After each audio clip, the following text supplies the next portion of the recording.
चलिए, तो चैतन्य महाप्रभु के लीला से स्वगर्भ शुक्ति निर्भिन्नम सुवृतम सुतमौक्तिकम श्रीवंश श्रीतिलकीभूतं मंदभाग्यस्य दुर्लभम।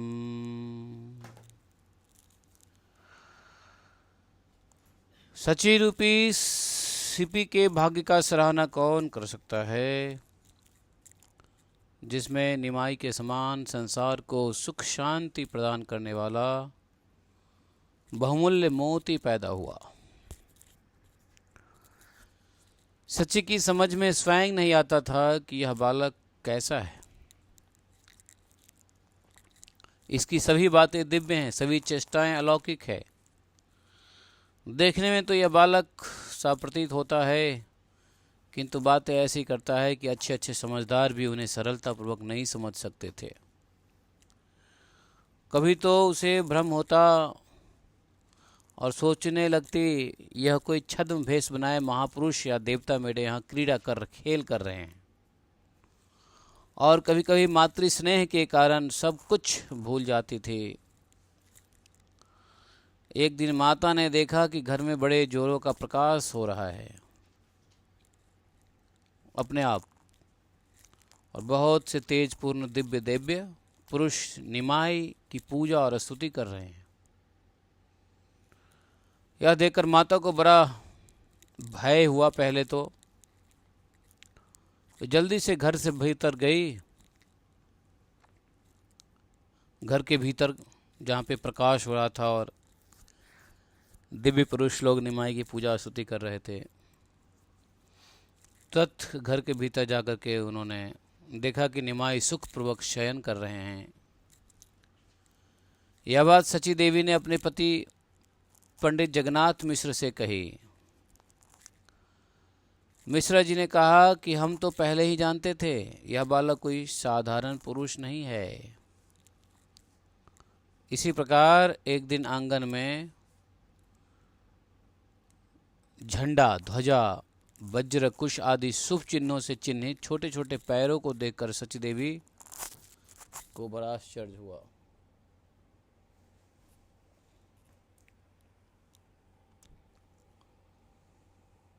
उनके पैरों के चिन्ह में झंडे थे, जो शुभ चिन्ह होते हैं भगवान के पैरों में। सची देवी बड़ी आश्चर्यचकित हुई और उन्होंने वे चरण चिन्ह श्री मिश्रा जी को भी दिखाए। मतलब चैतन्य महाप्रभु के पिताजी को भी वह चरण चिन्ह दिखाया।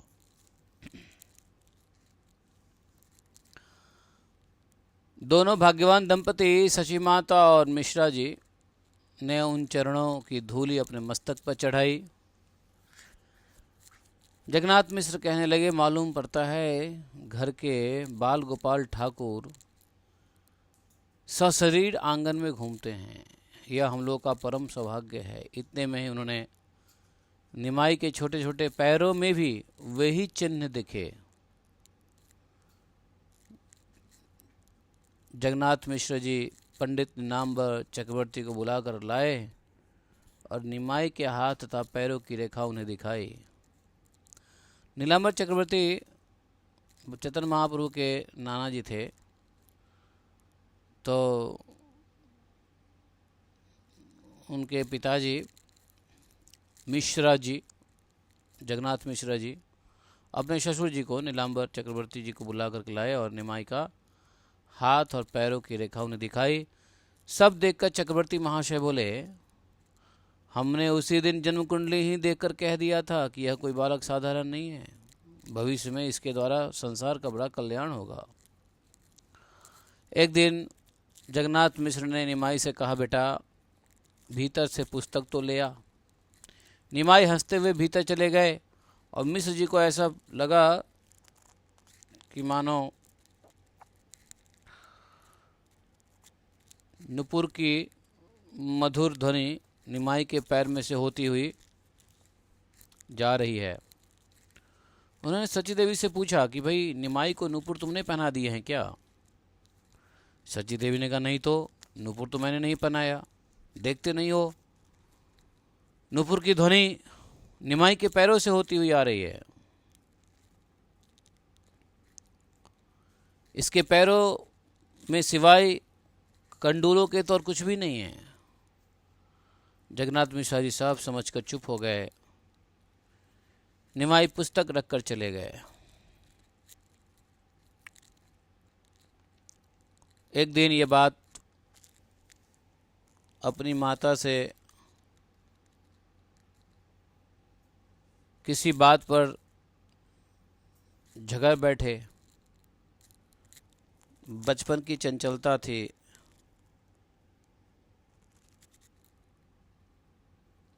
किसी बात पे बच्चे अड़ जाते हैं, वैसे ही चंचल स्वभाव में ये भी अड़ गए। माता ने चैतन्य महाप्रभु को बहुत मनाया, नहीं माने तो गुस्से में क्रोध में बाहर जाने लगे। माता इन्होंने अपने कोमल करों से माता पर थोड़ा प्रहार किया। माता की हृदय भराया। उन्हें निमाई की अलौकिक लीलाएं और उनकी लोकोत्तर सभी बातें स्मरण होने लगी। वे अपने भाग्य की सराहना करने लगी। इसी बीच में उन्हें एक दरिद्र अवस्था का भी स्मरण हो आया। वैसे दुख के बीच में माता अधीर तो हो गई, वहीं मूर्छित होकर गिर पड़ी। आस पड़ोस की स्त्रियां सची माता को पंखा आदि से उठाया। निमाई भी घबरा गए। माता की ऐसी अवस्था देखकर उनके होश उड़ गए।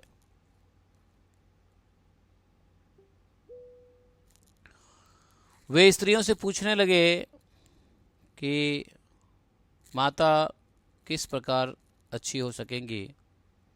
उनमें से किसी एक स्त्री ने कह दिया कि यदि 2 ताजे नारिकेल ला सको, ताज़ा नारियल, तो नारियल के जल इन्हें यदि पिला दो तो स्वस्थ हो जाए। तो वहाँ पर आसपास में कहीं कोई नारियल का पेड़ था ही नहीं।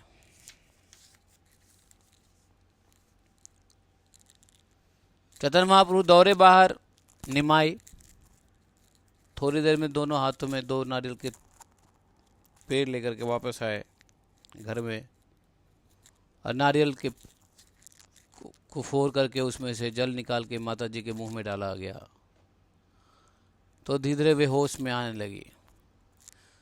जब वे खूब होश में आ गई तब ये अपनी माता से लिपट करके खूब रोए और रोते रोते बोले, माँ ना जाने मुझे क्या हो जाता है जो तुम्हें इतना तंग करता हूँ। मैं अब ऐसा काम कभी नहीं करूँगा।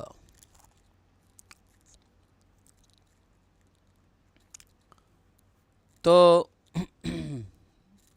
चपलता और चंचलता बस इतनी उदंड भी करते थे, बाद में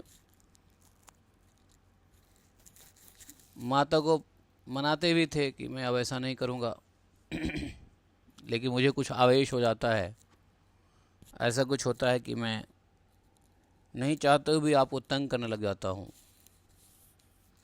ऐसे ही एक दिन बैठे बैठे महाप्रभु रोने लगे। बचपन की लीला है। और रोने ही नहीं लगे, खूब जो से हिचकी मार मार कर रोने लगे, जैसे किसी बच्चों को बहुत पिटाई लगती है। मिश्रा जी और सची माता, माता पिता दोनों ने समझाया, बहुत समझाया, पुचकारा, बहलाया, लाड़ लगाया, लेकिन वो रोते ही जा रहे थे। माता ने मुझे, तू चाहता क्या है, क्यों इतना रोता है, मुझे ये सब बता दो, तुम जो कहोगे वही चीज़ तुम्हें ला करके दूंगी।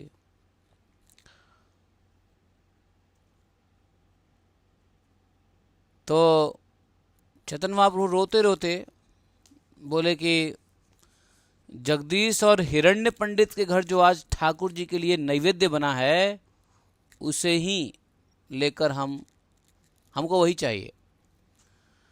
हमको चुप कराना है तो वो नैवेद्य ला करके दो, ऐसा। यह सुनकर सब चकित हो गए। किसी का साहस नहीं पड़ा था कि जगदीश और हिरण्य पंडित के घर जाकर के बिना पूजा किए नैवेद्य लाकर बालक को दे दे। जगदीश और हिरण्य पंडित वहाँ मायापुर में ये बड़े कट्टर ब्राह्मण थे और पूजा पाठ नियम निष्ठा करते थे। अब किसकी हिम्मत है कि ठाकुर जी के लिए जो नैवेद्य बनाया वो ला करके दे दे बालक के लिए। और वो दोनों क्या जाने कि चैतन्य महाप्रभु कोई बालक ही नहीं है, जिस ठाकुर के लिए नैवेद्य बनाया वो ठाकुर ही स्वयं है। सभी लोग वहाँ पे सुन करके चकित हुए, किसी की हिम्मत नहीं पड़ी। सभी चुप होकर एक दूसरे के मुंह देखने लगे। ये बड़ा ऐसा कि मानो कि कितने कठिन कार्य चैतन्य महाप्रभु ने दे दिया, निमाई ने दे दिया। निमाई फुट फुट कर रो रहे थे। माता ने बहुत समझाया, देखो वो नैवेद्य पूजा माई की चीज़ है, जब तक भगवान का भोग नहीं लग जाता उसको नहीं खाते। पूजा हो जाने दो, पूजा हो जाने के बाद मैं जाकर उनके घर से प्रसाद ला दूंगी। बिना पूजा किए जो बच्चे मिठाई को खा लेते हैं उनके कान पक जाते हैं। रो मत। अब बच्चों को बहलाना होता है तो कैसे झूठ फूट की बातें होती है, वैसे ही कह रहे हैं कि यदि बिना मिठाई को बिना मतलब भोग लगाए खाओगे तो कान पक जाएंगे। फिर कान पक जाएंगे तो सभी साथी तुम्हें हंसेंगे। ऐसा बहला फुसला रहे हैं ताकि चुप हो जाए। लेकिन सची माता के इतना कुछ कहने पे भी निमाई को कोई फर्क नहीं पड़ा, असर नहीं हुआ। रोते ही जा रहे थे। किसी ने जाकर के उन दोनों ब्राह्मणों से कह दिया ये बात। आसपास में ही घर था जगन्नाथ मिश्रा का और उन पंडितों का, क्या नाम था उसका, जगन्नाथ और जगदीश ठाकुर बोल रहे हैं ना? जगदीश ठाकुर और जगदीश ठाकुर हैं। जगदीश ठाकुर बोला मैंने? जी प्रभु, आप बोल हाँ, रहे थे कौन, पंडित और जगदीश ठाकुर? ना, जगदीश और हिरण्य पंडित दोनों, जगदीश पंडित और हिरण्य पंडित दो ब्राह्मण थे, उनके पड़ोस में रहते थे। और ठाकुर जी मतलब भगवान के लिए नैवेद्य बनाए थे, ये मैंने कहा। अच्छा। ठाकुर जी के लिए नैवेद्य बना था, भगवान के लिए बना था। वो ब्राह्मण थे जगन्नाथ और हिरण्य, तो आसपास में ही थे, पड़ोस में ही थे। तो किसी ने जा करके जगन्नाथ पंडित और हिरण्य पंडित दोनों को जाकर के कह दिया कि ऐसे से निमाई जो है जगन्नाथ मिश्र का बेटा, वो नैवेद्य चाहता है। नैवेद्य होता है भगवान को लगने से पहले सामग्री को नैवेद्य कहते हैं, जिसको यहाँ पे अमनिया कहते हैं। तो इसे नैवेद्य कहते हैं। जब वही नैवेद्य भगवान को भोग लग जाता है तो वो फिर कहलाता है प्रसाद। तो जाकर के ब्राह्मणों से कह दिया, लेकिन दोनों का प्रेम जो था, ब्राह्मण थे, वैष्णव ब्राह्मण थे, आस पड़ोस होने के नाते उस फैमिली से अच्छी रिलेशन थी। और निमाई भी उनके घर बहुत जाया आया करते थे। इस बात को सुनकर उनके घर के सभी लोगों को बड़ा आश्चर्य हुआ कि चलो, बात यह नहीं है कि नैवेद्य हम दें या नहीं दें, बात यह है कि निमाई अभी तक आया नहीं, तो उसको बिना आए पता कैसे चला कि ये नैवेद्य बना है। इस बात के लिए उनको आश्चर्य हो रही थी। पता कैसे चला कि आज भगवान के लिए नैवेद्य तैयार हो, यह इस प्रकार का नैवेद्य तैयार हो रहा है। वो लोग वैष्णव ब्राह्मण थे, समझ गए और प्रेम से नैवेद्य लेकर निमाई के पास आए। और सभी सामग्री से थोड़ा थोड़ा निमाई चैतन्य महाप्रभु ने खा लिया। तब वो शांत हुए, चुप हुए। तो ये सब छोटी छोटी लीलाएं हैं। तो बहुत सारी लीलाएं ऐसे घर में बच्चों के साथ होती रहती है, लेकिन जो लीलाएं रिकॉर्ड हो सका भक्तों के द्वारा, चैतन्य महाप्रभु के पार्षदों के द्वारा, वृंदावन चंद्रदास ठाकुर और दूसरे कृष्णदास कविराज गोस्वामी, तो इस प्रकार से अनेक प्रकार के आश्चर्य में डाल देने वाली बाल लीलाएं करते थे। धीरे धीरे निमाई पंडित की अवस्था 5 साल की हुई और 5 साल के बाद एक अक्षर आरंभ कराया जाता है, जिसको बोलते हैं विद्या आरंभ। अक्षर आरंभ पद्धति संस्कार है।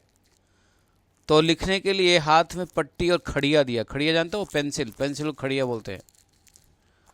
हम लोग भट्टी बोलते हैं, क्या बोलते हैं? पेंसिल। हाँ, तो पट्टी मतलब स्लेट और खड़िया दी चौक। महाप्रभु को तो वही सब कुछ पढ़े पढ़ाए ही थे, क्या पढ़ना था इनको। लेकिन पिता को दिखाने के लिए कभी तो श्याम पट्ट पे कुछ उल्टी सीधी लकीरें करने लगते, जैसे कि कुछ नहीं आता हो।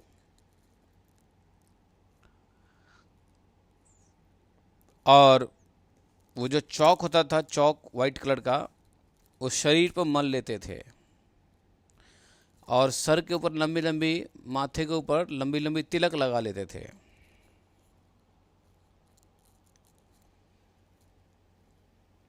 किंतु वैसे पढ़ते कुछ भी नहीं थे, जरूरत क्या थी पढ़ने की। लिखने की जो खड़िया थी, बट क्या बोले, चौक चूने की होती है, वाइट कलर की, उसको मुंह में भी खा जाते, चूमते।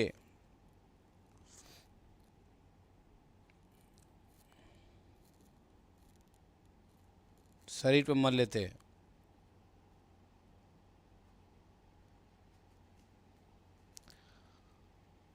और वो उसी को अपने सर पे कभी त्रिपुंड बनाते, कभी ऊर्ध्वपुंड बनाते और नाटक करते।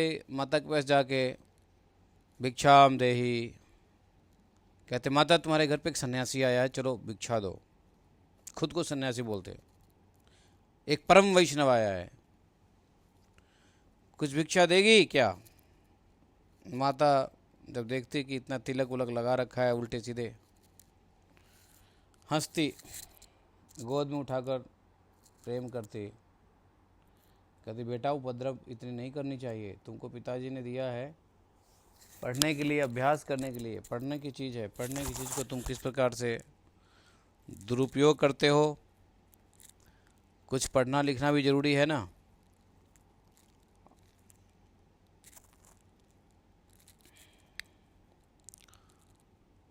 तुम अभी कुछ उल्टे सीधे चौक से लकीरें ही खींच रहे हो, तुम्हारे साथ के बच्चे अब पोथी पढ़ लेते हैं और तुम दिन भर खेला करते हो।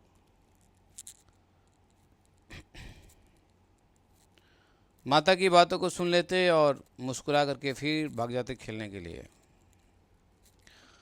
खा पीकर जल्दी बालकों में खेलने के लिए भी भाग जाया करते थे। सभी बालकों को लेकर ये उन्हें नचाना सिखाते।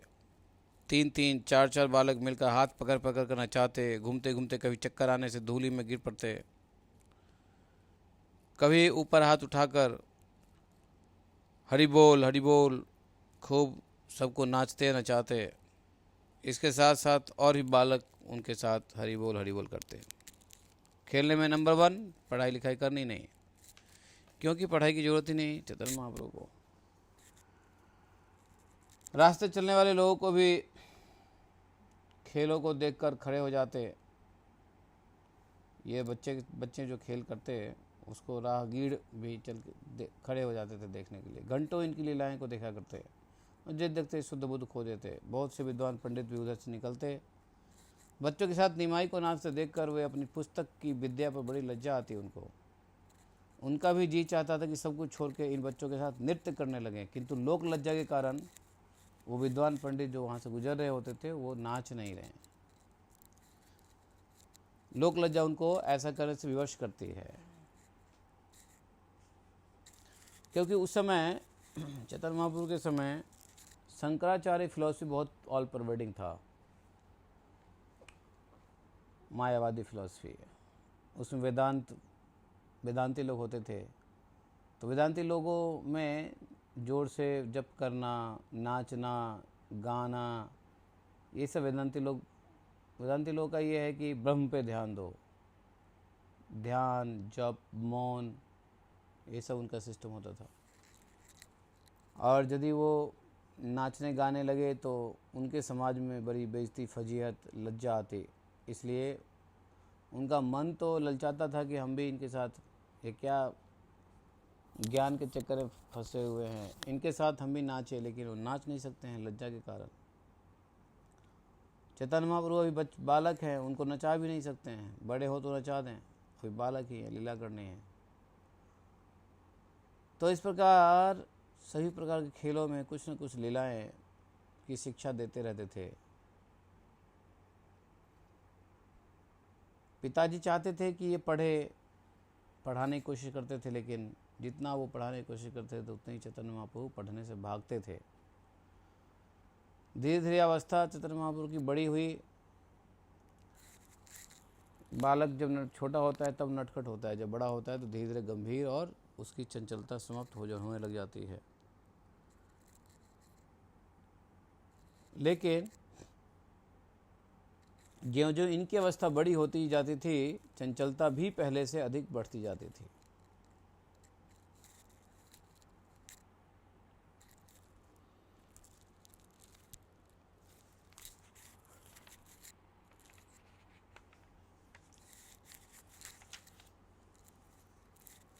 टाइम क्या हो गया?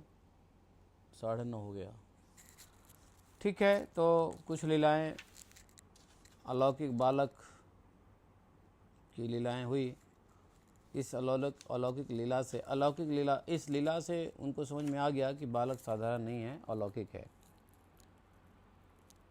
नंबर 1, अलौकिक बालक के प्रमाण ये मिला, उनके पद के चिन्ह जो उनके आंगन में मिले वही चैतन्य महाप्रभु के पैर में भी था। दूसरा अलौकिक लीला ये हुआ कि जब मिश्रा जी ने कहा, जगन्नाथ मिश्रा उनके पिताजी ने कहा कि पुस्तक लाओ, तो पुस्तक जब ला रहे थे तो उनके पैरों से नुपुर की ध्वनि आ रही थी, दिव्य ध्वनि, जबकि उनके पैरों में नुपुर था ही नहीं। छोटा सा बाली पहना देते हैं ना, क्या बोलते उसको, कुंडली टाइप का बाली पहना देते बच्चों को, हाथ में पैर में एक कड़ा बाली बोलते हैं, कड़ा बोलते हैं पंजाबी लोग, बाली बोलते हैं बिहार बंगाल में। हाथ में और पैरों में बाली पहना देते हैं। नुपुर की ध्वनि आ रही थी। ये बड़ा विचित्र सा अलौकिक बात घटी। तीसरी अलौकिक बात घटी, वैष्णव ब्राह्मण के घर में जो नैवेद्य बना था वो इनको पता चल गया अपने घर में बैठे बैठे। जब वो बोला कि ऐसा ऐसा वो बना रहा है, मालपुआ बना रहा है, तो फिर वो हमें चाहिए। तो वैष्णव ब्राह्मण तो तत्काल समझ गए कोई साधारण बालक तो है ही नहीं, भाग के आए चैतन्य महाप्रभु को सब कुछ दे दिया, खाओ जितना खाना है। वो खा के फिर चुप हो गए। तो ये एक बड़ा अलौकिक घटना घटी। तब से पता चल गया कि कोई साधारण बालक नहीं है, यह अलौकिक बालक है। तो इन 3 लीलाओं से चैतन्य महाप्रभु की अलौकिकता, बालकपन पता चला। अब समय के साथ साथ बड़े हुए और बाल्य भाव कैसा था और कुछ बाल लीलाएं कैसी हुई वो फिर कल पढ़ते हैं। और चंचलता में भी कितनी चंचलता है उसकी भी एक बड़ा अलग से वर्णन चैप्टर में आएगा कि चांचल्य भाव, तो बाल बाल भाव में लीला, चंचलता हैं, और